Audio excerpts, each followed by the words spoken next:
dan kelompok 3 akan mempresentasikan materi mengenai iman kepada kitab-kitab dan Rasul Allah.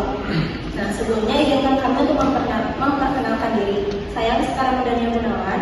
Saya Khalil Farmadani. Saya Dafa Indonesia. Nah, selanjutnya kita akan masuk ke pembahasan. Iman kepada kitab Allah dan Rasulnya Allah.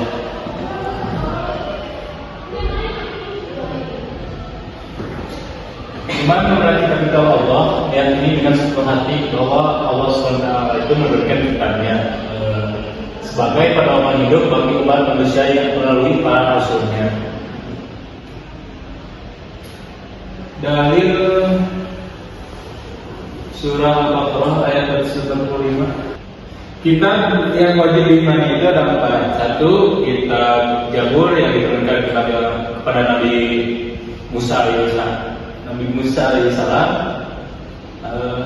Dua, kitab Injil yang diturunkan kepada Nabi Daud alaihissalam. Tiga, kitab Taurat yang diturunkan kepada Nabi Isa alaihissalam. Dan yang terakhir, kitab suci Al-Quran yang diturunkan kepada Nabi Muhammad SAW. Ini fungsi kita. Jadi kita sebagai petunjuk hidup yang mengarahkan manusia ke jalan yang benar sesuai dengan perintah dan arahannya. Lalu selanjutnya ada iman kepada Rasulullah. Iman kepada Rasul merupakan satu keimanan yang harus diyakini oleh setiap muslim.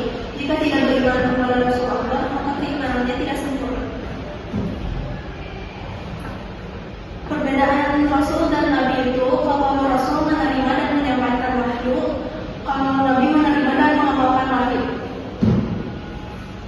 Dalilnya terdapat di Quran surat An-Nisa ayat 136 dan Al-A'raf ayat 198.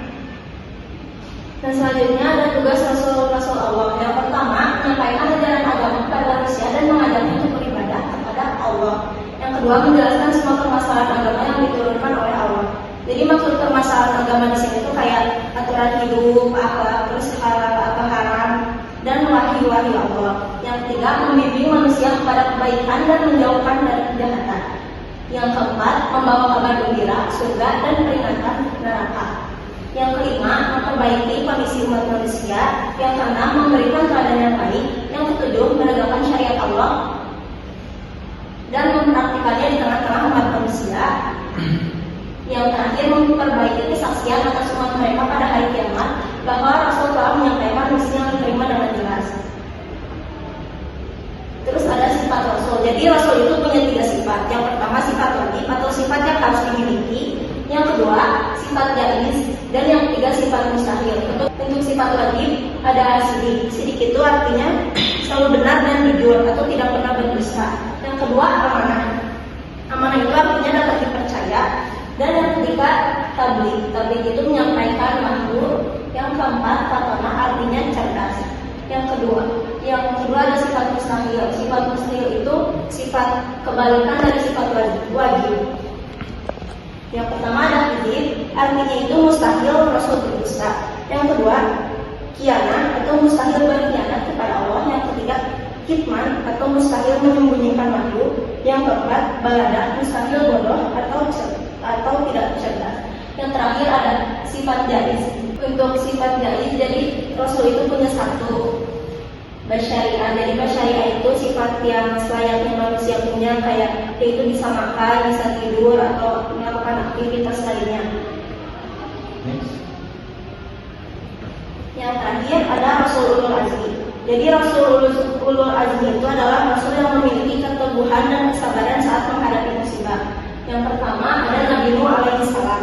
Jadi peristiwanya itu kaum Nabi Nuh itu menolak ajaran tauhid selama ratusan tahun. Akibatnya Allah mengirimkan banjir besar. Yang kedua, Nabi Ibrahim alaihissalam. Nah, peristiwanya itu kaumnya itu menyembah berhala dan Raja Namrud mau membunuh dia. Jadi dia itu diuji menyembelih Ismail alaihissalam. Yang ketiga ada Nabi Musa alaihissalam. Peristiwanya itu Fir'aun zalim menindas Bani Israel. Terus ada juga membelah laut dan memimpin pembebasan Bani Israel. Yang keempat, Nabi Isa alaihissalam. Peristiwanya itu kaumnya menolak dan ingin membunuh Nabi Isa. Tapi dia selamat dari fitnah dan ajaran tetap disampaikan. Yang terakhir ada Nabi Muhammad SAW. Jadi Nabi Muhammad itu ditolak, disiksa, diusir, sama diboikot sama rakyat sana. Nah, jadi kesimpulannya iman kepada tidak Allah dan Rasul Allah itu merupakan suatu iman yang wajib kita diyakini oleh setiap umat muslim. Dengan iman kepada kitab dan Rasulnya Allah berarti meyakini bahwa Allah mengutus Rasul untuk menyampaikan wahyunya melalui kitab suci sebagai petunjuk umat manusia. Sekian presentasi dari kami. Mohon maaf bila ada salah kata.